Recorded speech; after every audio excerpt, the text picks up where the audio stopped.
Bonjour, bonsoir mesdames et messieurs, vous êtes nombreux de vos postes déjà pour cette tranche d'émission. Tolingana, une nouvelle émission déjà chez vous dans votre maison. Avec un réel plaisir de vous présenter cette émission. Je ne suis pas les seuls, je suis avec Francis comme d'habitude. Bonsoir Francis.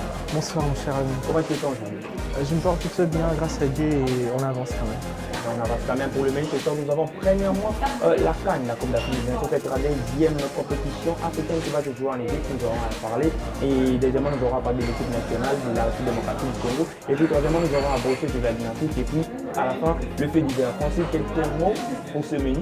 On vient de rajouter un rubrique qui me tenait à cœur et je crois que le public attendait cela aussi avec impatience. Alors j'espère que ça sera beaucoup plus fun ces derniers temps. Voilà, le fait divers sera beaucoup plus fun. Vraiment, nous allons commencer avec la compétition africaine. Voilà, cette CAN qui va se jouer au mois de juin en Égypte. Bien sûr, ça sera la première fois de voir l'équipe comme le Madagascar être qualifiée pour cette compétition africaine. Voilà, nous allons vous donner les listes des 24 équipes déjà qualifiées depuis ces 24 matchs. Il y a déjà 24 équipes qui ont été déjà qualifiées. La première équipe qui s'était qualifiée, c'était depuis le 16 octobre 2018, c'était l'équipe de Madagascar. L'équipe de Madagascar aura à disputer sa première compétition africaine en Égypte aussi. Et deuxièmement, l'équipe qui s'était qualifiée, c'était la Tunisie qui s'était qualifiée aussi depuis le 16 octobre 2018 en battant l'équipe de la Niger par 2 buts à 1 bien sûr. Ça sera aussi la 19e fois pour cette équipe tunisienne de participer à cette compétition africaine. Troisièmement, nous avons l'Égypte depuis le 16 octobre 2018 qui était qualifiée. Quatrièmement, nous avons notre équipe sénégalaise et nous avons aussi le Maroc. Nous avons le Mali, nous avons Nigeria, nous avons Uganda, nous avons Guinée, nous avons Algérie, nous avons Mauritanie, nous avons la Côte d'Ivoire, nous avons notre équipe du Kenya, nous avons l'Angola, nous avons Burundi, nous avons Cameroun, nous avons la Guinée-Bissau, nous avons Namibie, nous avons Zimbabwe, nous avons la République démocratique du Congo qui s'est qualifiée depuis ce 24 mars 2019 pour cette démarquée bien sûr. Nous avons le Bénin, nous avons Tanzanie, nous avons Zimbabwe, nous avons Namibie, nous avons l'Afrique du Sud. À la fin, l'Afrique du Sud qui s'était qualifiée difficilement en battant l'équipe libyenne par 2 buts à 0, par 2 buts à 1, pardon, c'était vraiment une qualification très difficile par rapport à l'équipe sud-africaine. Comment as-tu trouvé ce match? Mais un match qui s'est gagné à vraiment le money time. Donc je pense que l'équipe sud-africaine a fait l'affaire, même si c'était beaucoup plus difficile. Je crois que le public a beaucoup aidé, mais le résultat était plutôt logique selon moi. Alors, bonne chance pour la suite à l'équipe sud-africaine. Rendez-vous le 12 avril en Égypte pour ce tirage au sort qui s'annonce déjà très chaud avec 24 équipes qualifiées. On ne sait pas dans quel groupe sera quelle équipe, on va le voir, nous le saurons tous bien les 12 avril 2019. Ok, Francis, pour ce tirage au sort, je ne sais pas, as-tu déjà quelques impressions par rapport à cela? Ça nous annonce une compétition plutôt relevée avec des très grands chocs et voilà, c'est la compétition tant attendue, rêvée, le moment est là, prêt. Voilà, on attend, moi personnellement j'attends que la compétition commence directement. On veut voir le jeu, on veut voir ce que ça va donner, cette nouvelle configuration de cette compétition avec de nouvelles équipes, une nouvelle façon de faire avec plein de stars et bon, c'est pas toutes les équipes aussi. Voilà. As-tu quelque chose à dire pour les équipes de Madagascar qui va disputer sa première compétition africaine?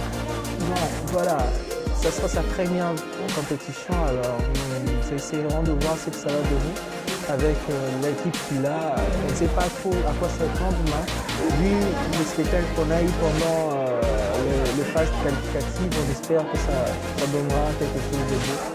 Alors on attend de voir la suite simplement. Personnellement, surtout avec pas mal de clubs, d'équipes qui sont qualifiées, on voit pas mal de nouveaux têtes, de nouvelles équipes et on essaie de voir ce qui va se passer par la suite. Ouais, nous avons vraiment fixé les yeux par rapport au groupe G. Notre équipe, notre premier du groupe, pardon, la Zimbabwe, notre équipe zimbabwéenne qui s'était qualifiée avec 11 points l'équipe zimbabwéenne à la tête du groupe G, et puis suivi de la République démocratique du Congo qui s'est qualifiée aussi un peu difficilement parce qu'on jouait vraiment face à l'équipe libérienne, donc avec un but à 0, la République démocratique du Congo s'est qualifiée avec 9 points déjà, on est déjà parmi le 24 de cette compétition africaine. N'oublions pas que vu que nous avons 24 équipes, nous aurons 6 groupes groupe. Et dans chaque groupe, il y aura 4 équipes que nous aurons à discuter pour passer à l'étape. Puis, bon, Francky, on nous a donné cette canne pendant cette période où il fait chaud. Il fait vraiment chaud, c'est durant l'été. Et je ne sais pas pourquoi est-ce que la CAF a décidé de mettre cette compétition pendant cette période-là. Bon, je crois que les dossiers étaient déjà dans les tiroirs de la CAF pendant pas mal de temps suite aux grandes équipes nationales et surtout par rapport au retard de ces internationaux qui jouent dans les championnats européens, mais surtout c'est un moyen équitable de pouvoir partager les joueurs entre leur club professionnel et leur équipe nationale. Alors, de permettre aux joueurs de pouvoir revenir jouer aussi à l'équipe nationale. Les joueurs qui jouent sans pour autant en Europe, ou soit entraver leur carrière pendant la saison 10. Mais penses-tu aussi qu'on aura à revenir à une programmation hivernale habituelle dans les années à venir? Selon les informations que j'ai, ce n'est pas définitif cette décision. Alors on attend de voir ce sera la suite parce qu'il y a pas mal de points encore à régler. Parce qu'il y a, avec les climats, les problèmes climatiques, ça peut évoluer dans certaines régions de l'Afrique. Nous connaissons notre continent comment elle est, multiculturelle et multiclimatique. Voilà, le prochain numéro c'est pour ce 12 avril 2019. Cette tirage qui va se dérouler en un jeu que nous ferons tout cela pour vous découvrir. C'est par là que nous allons clôturer. Vous faites comme ça à la fin. Maintenant, nous passons avec notre équipe nationale, la République démocratique du Congo, qui est qualifiée déjà depuis le 24 mars 2018 à Bataille de Nigeria. On a dit que le guide des Dakar. Est-ce qu'à la 51e minute, un dit vraiment que les Congolais attendaient une victoire comme attendu, certainement, du fait que on devait, vu aux multiples déceptions qu'on a eues les années antérieures, la Tunisie notamment, Zimbabwe. Alors voilà, c'est fait à la maison en nous procurant beaucoup plus de joie. Alors on espère que ça pourra continuer ainsi pour pas mal d'années encore. N'oublions pas que ce match du 24 mars 2019 a été le 3e match pour le coach Flora Ibenge et d'après son bilan, nous avons clairement qu'il y a eu 22 réussites de la part du coach Flora Ibenge. Donc il y a eu 22 matchs contre 22 victoires. Nous avons aussi 11 matchs nuls et puis nous avons 10 matchs que nous avons perdus. Voilà. Donc ça fait comme 43 matchs pour le coach Flora Ibenge. Il y a 80 000 inscrits avec 52 buts encaissés de la part de notre coach Flora Ibenge. Et penses-tu qu'avec ces plans, avec ces bilans, nous pourrons aussi remporter cette compétition africaine? Oui, certainement, je trouve, parce qu'on a une équipe qui a un plus-value des superstars, je peux dire, sur le plan de vie continentale, forcément, avec pas mal de joueurs au niveau comme Bakambu, qui revient à son top niveau. Nous l'avons vu dans le dernier match contre le Nigeria. Il y a aussi Toro Mokani qui s'est posé à attendre. Et pas mal de nouveaux joueurs, Bolasie qui revient. Nous espérons qu'avec ces stars, avec ces joueurs talentueux, nous pourrons donner beaucoup plus. Parce que le peuple congolais attend vraiment beaucoup plus de cette équipe. Les peuples congolais attendent beaucoup plus de cette équipe. 3e place en 2015 et puis éliminée au quart de finale en 2017. L'équipe congolaise de la République démocratique du Congo espère vraiment remporter cette compétition qui échappe sans. Voilà. Et il y a aussi l'équipe de Mbokani, comme nous avons parlé la fois passée. Mbokani est de retour le joueur d'un fort sport avec son coéquipier Jonathan Boli avec cette coalition là, ils sont en train de jouer bien au niveau de l'attaque belge et les deux joueurs, j'espère qu'ils seront aussi présents pour cette compétition africaine. Déjà, c'est le retour de Mbokani, ça annonce déjà très chaud. L'international congolais qui avait un peu mis pause à sa carrière, mais maintenant il est de retour. On espère vraiment, n'oublions pas, face au Congo-Brazzaville, comme je le rappelle toujours, Mbokani avait fait ainsi une surprise à cette équipe, une surprise agréable à cette équipe de la République démocratique du Congo, en inscrivant un doublé, vraiment c'était vraiment un grand match. N'oublions pas ce match-là. Et ce sont les bienfaits de notre joueur aussi, Mbokani, qui est le retour, on espère aussi un peu de sa part. Voilà, Mbokani, merci pour Mbokani. Oui, la Mbokani, je crois, le retour était, moi je trouve, une bonne chose, vu l'effectif. Il pourra ajouter encore pas mal d'expérience. Ne devons pas oublier, ça reste le meilleur buteur de l'équipe. Et un Trustful, il est encore aussi bien. Voilà, il reprend encore des souffles, il montre qu'il n'est pas fini comme beaucoup de Congolais le pensent. Moi, j'ai toujours cru que c'était une erreur de l'écarter de l'équipe nationale, sa décision personnelle là. Dieu merci qu'il est revenu sur sa décision et vu l'effectif, la CAN, les nouvelles confédérations, on a besoin de, moi je trouve, encore un coup de main de plus, ça pourra toujours aider le pays à aller de l'avant et à arracher cette coupe. Non seulement Bokani, nous avons aussi cette présence de Bakambu, Fédéric Bakambu, le buteur de la République démocratique du Congo, qui a donné les titres à cette équipe pour cette compétition africaine. Le buteur à la 51e minute, Bakambu a pris cette balle transversale de Mpoku. Et puis il y a eu un but de la part de notre joueur Bakambu. Et en passant, nous disons aussi, nous informons à tous joueurs ou à toute personne qui veut avoir un documentaire professionnel, notre studio professionnel de tout le Ghana est là disponible pour vous. Vous pouvez juste nous contacter, plus 90 533 82 31 018. Je répète encore, plus 90 533 82 31 018. Toute personne qui veut avoir un documentaire professionnel, nous sommes là pour vous aider avec le matériel qu'il faut, à la place qu'il faut, avec les personnes qu'il faut, à la place aussi qu'il faut. N'oublions pas la présence aussi de Yannick Moulas. Yannick Moulas qui est avec 4 matchs dans son équipe d'Anderlecht avait inscrit 3 buts et une passe décisive. Ça montre que nous avons vraiment des atouts. N'oublions pas encore la présence de notre joueur de compétition européenne. Il avait fait un bon match malgré tout, ils étaient éliminés. Mais les grands joueurs congolais avaient vraiment mouillé son maillot. Voilà, n'oublions pas aussi, nous aurons la présence que nous souhaitons aussi d'avoir, la présence de Jordan Ikoko. La présence de Jordan Ikoko, je sais pas si tu connais bien les défenseurs congolais, voilà. Et aussi la présence de Ikoko. Il y en a, ils sont vraiment nombreux. Nous avons beaucoup de joueurs, nous avons aussi les retours de Thomas du Trésor. Nous avons vraiment beaucoup de joueurs. Donc si on commençait à parler des 4 joueurs, nous aurons vraiment beaucoup de temps. Nous passons vraiment quelques mois à dire pour qu'on puisse passer cette étape de la République démocratique. Pas grand chose à dire, simplement que allez les Congolais, alors les Léopards, je souhaite tout le meilleur pour cette nouvelle compétition qui débute et que franchement j'ai envie de voir cette nouvelle CAN qui va se jouer. Moi je m'y attendais depuis très longtemps et j'ai vraiment hâte que ça commence. Voilà, cette nouvelle compétition africaine pour le mois d'été, nous serons là avec la République démocratique du Congo, une équipe promettante, une équipe qui espère vraiment avoir cette compétition africaine. C'est par là que nous allons clore avec la République démocratique du Congo. D'ailleurs, nous passons au sein de la République démocratique du Congo pour avoir cette compétition congolaise, la compétition congolaise, Ligue de football de la République démocratique du Congo, la Ligue nationale de football, voilà. Et il y a trop de surprises, tant de surprises, nous sommes vraiment émus de voir les résultats qui s'affichent déjà en ce moment parce que notre équipe de Mazembe vient de perdre, voilà, face au centre de l'équipe de Lupopo. On sent vraiment qu'il y a l'affrontement au niveau de notre compétition congolaise. Voilà, on sent vraiment qu'il y a vraiment des équipes qui se présentent. Lupopo en train de battre Mazembe. La réponse du Belgique à la Belgique, c'est pas facile. Et puis à part ça, Vetem aussi a perdu face à Nyoki, 2-1. Une surprise encore, voilà, Maniema Union a battu Don Bosco, 2-1. Surprise les équipes. Bon, je ne peux pas dire que ces équipes-là sont inférieures, mais sur le statut du jeu ainsi que tout, et ils sont un peu, voilà, vous me comprenez, un peu inférieurs par rapport aux autres, mais cette surprise-là, ça prouve déjà que notre compétition est une compétition très forte, comme le président de la FECOFA en avait parlé l'autre fois. Oui, je trouve sincèrement, je crois que les jeux s'équilibrent, les niveaux s'équilibrent plutôt entre les deux équipes à force de s'affronter chaque année. Un club qui, chaque année, lui, est habitué à des championnats interafricains. Je crois que ça aide pas mal de clubs sur place à évoluer. D'ici quelques années, nous pourrons voir émerger un nouveau fort qui pourra rivaliser lui aussi sur les scènes internationales.